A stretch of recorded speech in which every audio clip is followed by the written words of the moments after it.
Good morning friends, मी Swapna Bhagyesh Kulkarni. Welcome आहे माझ्या चॅनलमध्ये भाग्येश मेमरीज. आणि हे मी बनवत आहे बीटरूट पराठा. आणि हे मी टाकत आहे भरपूर सारे तीळ. थंडीमध्ये तीळ खाणं किंवा नॉर्मली थंडी जरी नसेल तरी तीळ खाणं हे शरीरासाठी खूप चांगले. जवळपास मी अर्धी वाटी तीळ टाकले त्याच्यामध्ये आणि खूप चव छान लागते. लेकरं अशी खात नाहीत म्हणून आपण असं काहीतरी डोकं लावून करू शकतो की नाही, की मी अर्धी वाटी टाकली त्याच्यामुळे त्याचं टेस्ट प्रत्येक घासा परत येत होती तिळाची. तिळामध्ये अँटीऑक्सिडंट असते आणि B6 विटॅमिन असतं आणि ते लिव्हरसाठी चांगलं असतं तीळ आणि हेल्दी आहे हिवाळ्यामध्ये. आणि ही टाकते मी कोथिंबीर. बघा, हे झालं मिक्सचर. आणि हे आहे आमचं बीटरूट मी खिसून ठेवलेलं आधीच. त्याच्यामध्ये बीटरूटमध्ये आधी मी थोडीसं मीठ टाकलेलं म्हणजे खिसून झाल्यानंतर, कारण की बीटरूट हा रिच सोर्स आहे आयर्नचा. आणि आयर्न ज्यांचं चांगलं आहे बॉडीमध्ये त्यांचं हिमोग्लोबिन नक्कीच चांगलं आहे. सो याच्यामध्ये थोडंसं मीठ टाकलं तर आयर्न ॲक्टिव्ह होतं, म्हणून आयर्न म्हणजे मीठ टाकून थोडा वेळ बीट ठेवलं आणि मग त्याला असं कणिकमध्ये एकजीव केलं. पहा कसं झालं स्ट्रक्चर. छान वाटते की नाही बघून तुम्हाला? खायलाही खूप छान वाटते. बघा आता पुढची procedure, beetroot paratha with paneer stuffing. तर पनीरचं स्टफिंग जे केलं आहे मी, पनीर खिसून घेतलं आहे. बीटरूटचीच खिसणी आहे त्याच्यामुळे पनीर आपलं लाल लाल गुलाबी गुलाबी झालेलं आहे. सो पनीरमध्ये मी काय काय टाकले बघून घ्या. धना पावडर आहे ही, नंतर आहे काळं मीठ टाकलं थोडंसं, मग नंतर मी थोडंसं आपलं साधं मीठ टाकलं, लाल तिखट टाकलं, कोथिंबीर टाकली आणि चाट मसाला. हे सगळं टाकून ते एकजीव करून घेतलं, मिक्स करून घेतलं छान. आणि ॲक्च्युली लेकरांना असं काहीतरी क्रिएटिव्ह खायला खूप आवडतं आणि थंडीचे दिवस आहेत तर असं काही केलं की ते अजून आवडीने खातात. आणि मग असंच म्हणजे बीट कच्चं खात नाहीत लेकरं आणि साधा पराठा पण नाही खात, त्याला चवच नसते ना बीटला काही.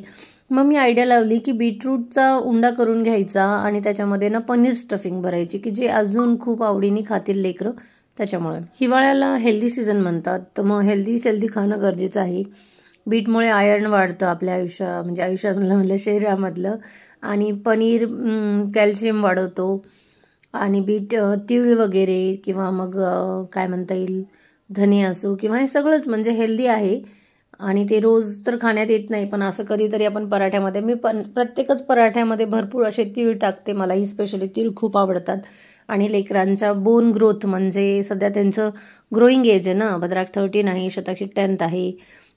सो त्याच्यामुळे हे देणं गरजेचं आहे. रोज रोज तर नाही, पण आठवड्यातून 2-3 वेळेस तरी पनीर बीट खाणं गरजेचं आहे लेकरांनी. हे पहा मी असा भरला पूर्ण, असा गच्च गच्च त्याच्यामध्ये स्टफिंग भरायचं. लाटताना ते बाहेर जरी आलं तरी टेन्शन नाही, छान लागतं चवीला. ते करून बघा नक्की सगळेजण. सांगा मला रेसिपी कशी झाली नक्की सांगा. हे पहा आता माझी स्पीड वाढली, म्हणजे कॅमेराची स्पीड वाढली आणि मी लाटते आता. सकाळची खूप घाई होती, 8:30ला तर त्यांची बस येते. तरी पण एवढ्या घाईमध्ये मी एवढं सगळं करून व्हिडिओ, खास हे भद्राक्षने केलेला व्हिडिओ आहे. तो युनिफॉर्म वगैरे घालून रेडी झाला होता आणि मग मी एवढ्या गडबडीमध्ये त्याला म्हटलं, भद्राक्ष प्लीज व्हिडिओ कर. असा वेगळा काही रेसिपी केली की मला व्हिडिओ करायला आवडतो. व्हिडिओ करणं ही हॅबिट झालेली आहे आता. व्हिडिओवर सगळी जिंदगी सुरू आहे सध्या. सो व्हिडिओ करना तो बनता है भैया. हमने कुछ अलग किया तो हमें वो दिखाना होता ही है सबको. आणि हे सगळ्यांना खूप सोपं आहे, म्हणजे एवढं काही हार्ड नाही, कोणीही करू शकते. हा आहे रेडी बीटरूट पराठा. हे बघा स्टफिंग दिसते पनीरची. आता हा कोण खाणार आहे सगळ्यात पहिले? भद्राक्ष. आणि भद्राक्ष सांगेल आपल्याला कसं झाला. सांगतो ना? ओके चलो खा. दाखव.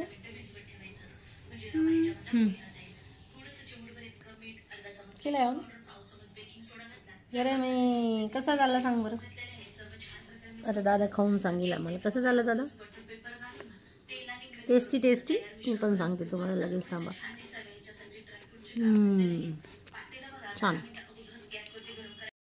हां, इथं गेलेले आहेत मुलं शाळेला. दोघांचे टिफिन भरले, बॉटल भरल्या. दोघंजणं रेडी होऊन स्कूलला गेले. त्याच्यानंतर मी परत एवढं खिसून गाजर वगैरे एक्स्ट्रा करून, भद्राक्ष त्याच्यात गाजर नव्हतं टाकलं मी, मला वेळ होत होता कारण की वॉश करून त्याला छिलून घ्यावं लागत होतं, म्हणून मी फक्त पनीर टाकलं होतं. आणि हे सासूबाईंना बाजूला, सासूबाई शिरा करतायत, गव्हाचा शिरा. आणि हे घेते व्हिडिओ सृष्टी, कारण की मी सृष्टीला बोलवलं होतं की सृष्टी ये बाळा आपण पराठे खाऊया. हे झालेत आमचे पराठे रेडी. आणि नंतर मी पाठवले होते लताकडे. सृष्टी म्हणजे माझ्या मैत्रिणीची मुलगी आहे लता. लताची मैत्रीण आहे सृष्टी. सो मैत्रिणी म्हणते, काही बोलते, गडबडीमध्ये काही बोलणं निघते, ॲडजस्ट करून घ्या. सो हे बघा, हे खाते सृष्टी. ही आहे आमची सृष्टी आणि तिला खूप आवडले. लताचा फीडबॅक बघा, कसा फीडबॅक देते. Test time. एकदम भारी, एकदम भारी. काय काय याच्यात? स्वप्नाला पराठा पाठवला. हे पहा आमच्या लताचे एक्सप्रेशन. नॉटी फ्रेंड लता बघा पराठ्याला डोळे मारतीये. आता ऐका तिचा पुन्हा एकदा फीडबॅक. नाही, छान असं म्हणजे तुटले नाही, काहीच नाही. गाजर पण आहे का कधी कधी आणखी आणखी काय करते, करायचं असेल सगळ्या भाज्या कलेक्ट करते. आता गाजर हा आपण ऍडजस्ट करून टाकतो, पण ती मस्त करते सगळं. सासूबाईंनी केलेल्या खडा प्रसादचा हा सासूबाईंनी केलेला गव्हाचा पिठाचा शिरा आहे. तिच्या सासूबाईने कोणता कढा प्रसाद म्हणजे त्याने शिरा नाही का गुरुद्वारामधला, हो खडा प्रसाद करते की सेम तसाच बनवलाय तसंच. सो फ्रेंड्स, तुम्हीही बनवून बघा हेल्दी टेस्टी पराठा आणि मला सांगा कसा झाला होता तुमचा पराठा.